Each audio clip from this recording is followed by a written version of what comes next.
Oui David, sors sur les îles, il n'y a pas de loi, il n'y a rien, il n'y a pas de police, les gens boivent, ils sont sur la plage, 4h du mat, les discothèques ouvrent, les bars aussi, il y a plein de trucs à faire, tu verras.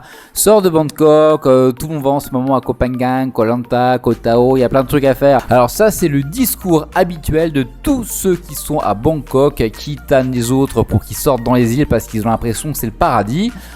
On avait 4 jours avec un collègue, on s'est dit allez c'est parti. Vous connaissez la loi de Murphy? Voilà, ben là on va être en plein dedans, mais vraiment en plein dedans. Qu'est-ce qui est pas trop loin de Bangkok qu'on pourrait faire en 2 roues pour s'amuser? On avait déjà fait Wayne sur le côté gauche, on s'est dit allez c'est parti, on va sur Rayong et pourquoi pas pousser jusqu'à soit Koh Samet soit Koh Chang. Bon, vacciné, tout beau, tout propre, on s'est dit ça va passer. En plus, il y a un tout petit peu moins de restrictions en ce moment. Il y a beaucoup plus de souplesse pour les voyages. Ça va être les doigts dans le nez. On arrive déjà sur le port. Les mecs, vos 2 roues, ça passe pas. Ah ouais? Bah non, là on n'a pas de gros ferry. C'est le Covid, c'est une basse saison. Donc déjà, bah vous les laissez à quai les mecs. Deuxième truc, bah c'est pas gratuit, hein, forcément. Vous n'allez pas les mettre à l'arrache. Vous inquiétez pas, on a un joli petit garage. Bon bah c'est payant évidemment. Suivant le nombre de jours que vous passez à Koh Samet, on se décourage pas. Il y a des bateaux grosso modo toutes les heures hein, entre Koh Samet et le port. Et non, la dame elle nous dit non, mais ça c'est la timetable de quand il y a du monde. Hein. En gros là vous vous débrouillez, c'est-à-dire qu'il vient quand il vient. Vous attendez là en gros. Bon logiquement il y en a peut-être un sur la demi-heure, vous avez de la chance.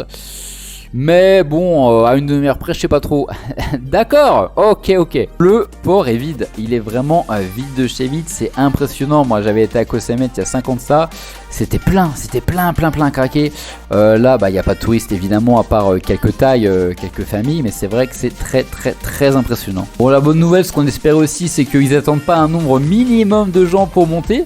Parce que là, bon, on n'est pas prêt d'aller sur Koh Samet, c'était déjà fin d'après-midi. Alors le van vient nous chercher, on est une petite dizaine, hein, on verra tout à l'heure sur la vidéo, c'est vrai qu'on n'est pas beaucoup. J'ai calculé qu'à 60 bahts l'aller, alors si vraiment tous les enfants du bateau avaient payé, ça ferait 15 euros.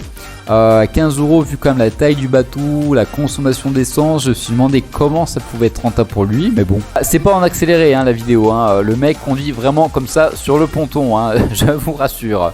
Ou pas en fait. Oui alors ça ne tient pas le pont, ça ne tient pas.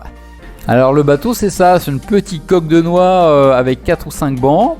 La loi de Murphy continue, c'est-à-dire qu'il y a énormément de vagues, il y a énormément de vent. Et le bateau avance vraiment très lentement. Alors on n'est pas prêt d'arriver à Koh Samet. Alors je suis pas bourré, le bateau tangue. Mais vraiment il tangue comme ça hein. J'ai essayé de faire quelques plans, on peut pas se rendre compte. Alors je sais pas, peut-être que si, mais c'est impressionnant. Là j'ai pas mis le son, mais les enfants hurlaient, ils se sont demandé comment on n'avait pas se retourner. Mais c'est vrai que c'est quand même très impressionnant. Regardez le bateau hein. Je ne bouge pas hein. Je suis droit, j'essaie vraiment de rester droit. C'était vraiment très impressionnant.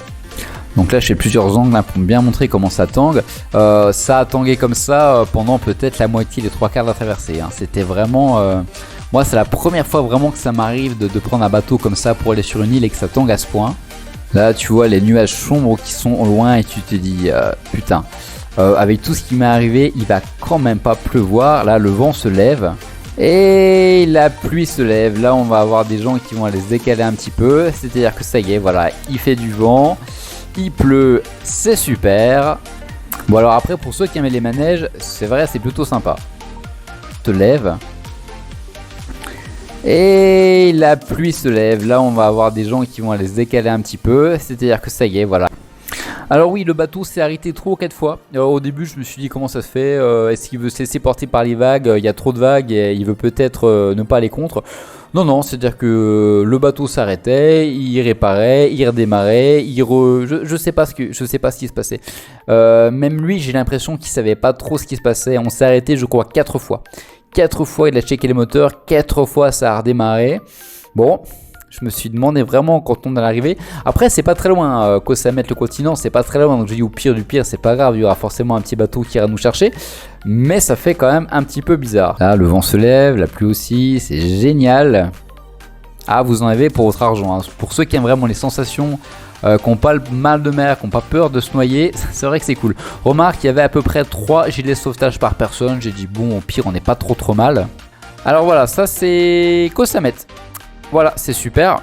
On ne voit rien, il pleut de ouf. C'est la mer, le temps est très changeant. On arrive, ça s'était à peu près calmé.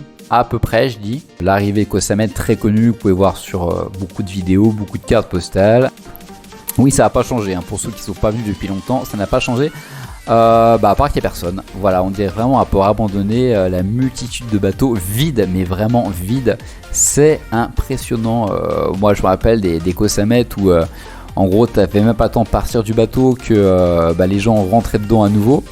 Et regardez, voilà, l'arrivée personne, tous les taxis verts qui prenaient donc des gens, qui les emmenaient à leur hôtel, qui faisaient le tour, qui déposaient à des points précis. Là, ils sont tous à l'arrêt. Il n'y en a pas un, je crois, il n'y en a pas un qui a démarré. C'est hallucinant. Alors oui, vous rentrez pas comme ça à Koh Samet, c'est 200 bahts.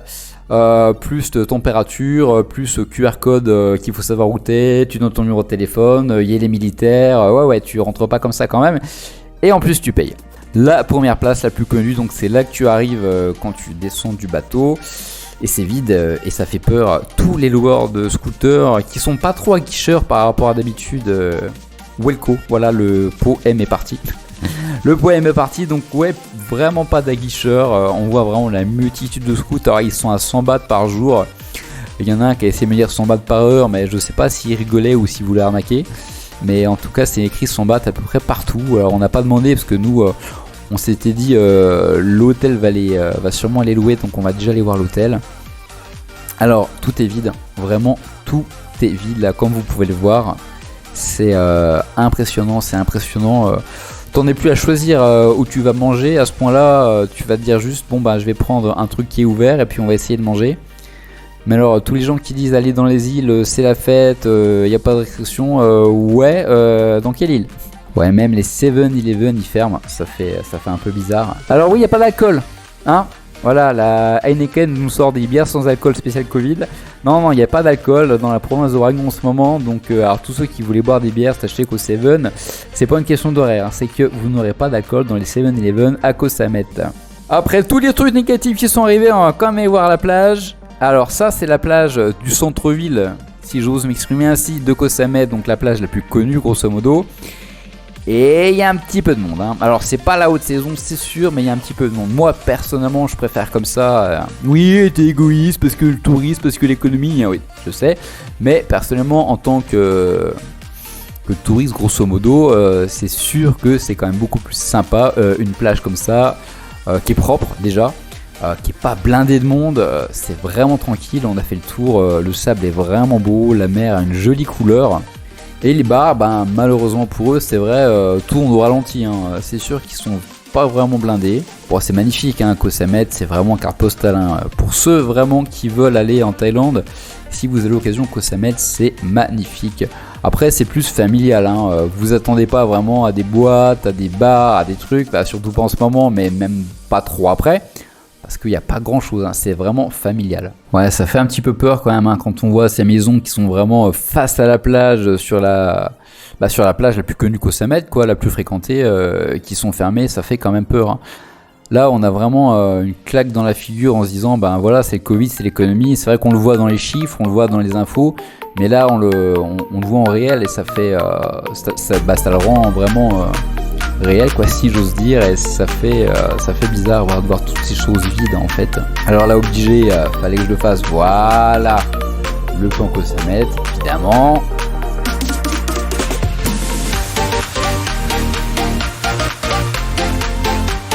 Ah, et j'oubliais, faut remercier les tipeurs maintenant. Il paraît qu'il y en a de temps en temps. Merci Christophe B.